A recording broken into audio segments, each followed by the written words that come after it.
ఇక డీటెయిల్స్ లోకి వెళ్తే చెప్పాడంటే చేస్తాడంతే అని ప్రజల్లో విశ్వాసం సంపాదించుకున్న సీఎం జగన్మోహన్ రెడ్డి గత ఎన్నికల్లో ఇచ్చిన హామీలను పూర్తిగా నెరవేర్చారని, ఎన్నికల కోసం గ్యారంటీ వారంటీ అంటున్న చంద్రబాబు ఆయన పొత్తు పార్టీలను నమ్మొద్దని వైఎస్ఆర్ కాంగ్రెస్ పార్టీ జిల్లా అధ్యక్షులు కాకినాడ రూరల్ వైసీపీ అభ్యర్థి సిట్టింగ్ ఎమ్మెల్యే కురసాల కన్నబాబు పేర్కొన్నారు. కాకినాడ 2వ డివిజన్ కు చెందిన సుమారు 200 మంది టీడీపీ జనసేన నుంచి కన్నబాబు సమక్షంలో వైఎస్ఆర్సీపీలో చేరారు. ఈ డివిజన్ ఇన్ఛార్జ్ పార్టీ సూరిబాబు ఆధ్వర్యంలో పెద్ద ఎత్తున చేరడంతో వారికి పార్టీ కండువాలు సాదరంగా వేసి ఆహ్వానించారు. ఈ సందర్భంగా కన్నబాబు మీడియాతో మాట్లాడుతూ రాష్ట్రంలో వైఎస్ఆర్సీపీ అధికారంలోకి వచ్చిన తర్వాత కరోనా కష్టకాలంలో సీఎం జగన్ ఎంతో సాయం చేశారన్నారు. గత ఎన్నికల ముందు మీ బంగారు బ్యాంకుల నుంచి తెచ్చుకోవచ్చని మహిళలను నమ్మించి చంద్రబాబు మోసం చేశారన్నారు. 2009 వైఎస్ఆర్సీపీలో చేరిన వారితో ఎమ్మెల్యే కురసాల కన్నబాబు నుంచి తాను 2 సార్లు ఎమ్మెల్యేగా, మంత్రిగా పనిచేసి మీలో ఒకటిగా ఉన్నానన్నారు. జీవితంలో సంతృప్తి ఇచ్చేలా నియోజకవర్గంలో 120 ఆలయాలు నిర్మించామన్నారు. రమణయ్యపేటలో పాడుబడిన నూకాలమ్మ ఆలయాన్ని పునర్నిర్మించడం సంతోషాన్ని ఇచ్చిందన్నారు. అమ్మవారి అవకాశం ఇచ్చారని భావిస్తున్నారన్నారు. నియోజకవర్గంలో 31,000 ఇళ్ల పట్టాలు ఇవ్వడంతో పాటు పెద్ద ఎత్తున అభివృద్ధి పనులు చేశామన్నారు. తమ నేత జగనే ఒక గ్యారంటీ అన్నారు. చంద్రబాబు పండుగ కానుకని బెల్లముక్కిస్తే మన భవిష్యత్తు కోసం ఇల్లు వాకిలి అన్నీ జగనిస్తున్నారన్నారు. జనసేన నేత పవన్ కళ్యాణ్ హుందాతరం లేకుండా మాట్లాడుతున్నారన్నారు. రాష్ట్రంలో మళ్లీ వైఎస్ఆర్సీపీ అధికారంలోకి వచ్చేందుకు తన ఎమ్మెల్యేగా, ఎంపీగా సునీల్ను గెలిపించుకోవాలని కోరారు. పార్టీలో చేరిన వారిలో కాకరపల్లి కృష్ణ, కందిపట్ల ప్రసాద్, పిల్లి నాని, వాసంశెట్టి పవన్, మోదమోను త్రినాథ్ బాబు, మోదమోను శ్రీనివాస్, వాసంశెట్టి శ్రీనివాస్, కందికట్ల శైలజ, అడ్వకేట్ వాసంశెట్టి హిమబిందు తదితరులున్నారు. కార్యక్రమంలో పార్టీ నాయకులు కొప్పిశెట్టి రమణ, గుత్తుల సూర్యప్రకాష్, అయ్యప్ప, నాని, నాగు తదితరులు పాల్గొన్నారు. నా పిలుపు మేరకు వచ్చిన అందరికీ హృదయపూర్వక నమస్కారాలు. రేపు రాబోయే ఎలక్షన్లో అత్యంత మెజార్టీని తీసుకొచ్చి సార్ను మళ్ళీ విజయ పతాకం మీద ఎగరేసే విధంగా మనం దూసుకెళ్లాలని చెప్పి అందరూ కూడా సార్ అంటే ఉంటామని చెప్పి కంఠాబద్ధంగా చెప్పడం జరుగుతుందండి.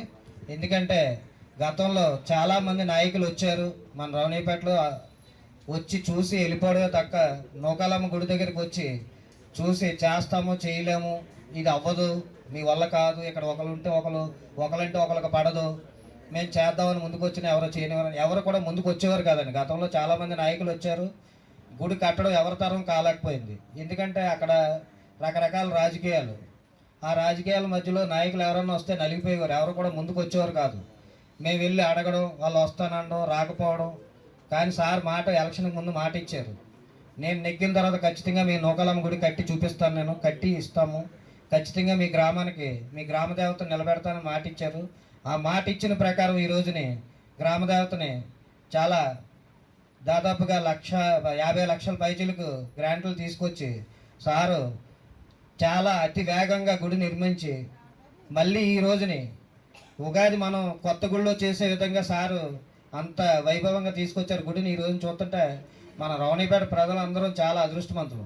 ఒకసారి ఏం చేసింది ప్రభుత్వం, ముఖ్యమంత్రి గారు ఏం చేశారు, మేమేం చేశారని మనం ఒకసారి ఆలోచిస్తే, ఎందుకంటే ఎన్నికలు ముందు మాట్లాడడం కాదు, ఎన్నికలు ఉన్నా లేకపోయినా ఒకసారి మనల్ని ఎన్నుకున్న ప్రజల పట్ల ప్రేమతో, బాధ్యతతో మెలగాలనేదే మన ముఖ్యమంత్రి శ్రీ వైఎస్ జగన్మోహన్ రెడ్డి గారి నిర్ణయం. ఆ నిర్ణయం మేరకు వచ్చినప్పటి నుంచి ఇప్పటి వరకు చూసుకుంటే ఏవైతే ఆయన హామీలు ఇచ్చారో హామీలన్నీ నెరవేర్చారు.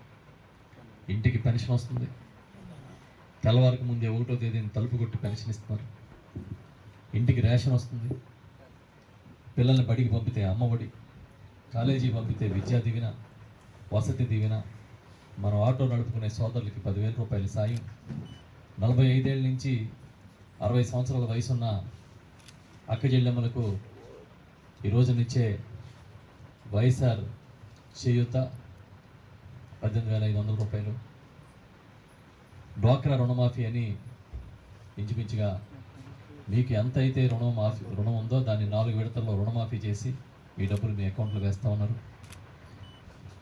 కాపు నేస్తాం, ఈబీసీ నేస్తాం, నేతన్న నేస్తాం, ఇలా ఇంచుమించుగా 32 పథకాల్లో మీకు మహిళలకి డబ్బులు వేస్తూ ఉన్నారు.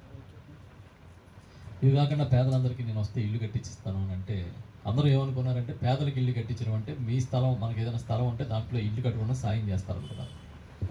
కానీ కొన్ని వేల ఎకరాల భూమిని కొని ఆ భూమిని లేఅవుట్లు చేసి పేదలందరికీ కూడా ఇల్లు స్థలాలు ఇచ్చి ఇల్లు మంజూరు చేస్తున్న ఘనత ఒక్క ముఖ్యమంత్రి జగన్మోహన్ రెడ్డి గారికి దేశం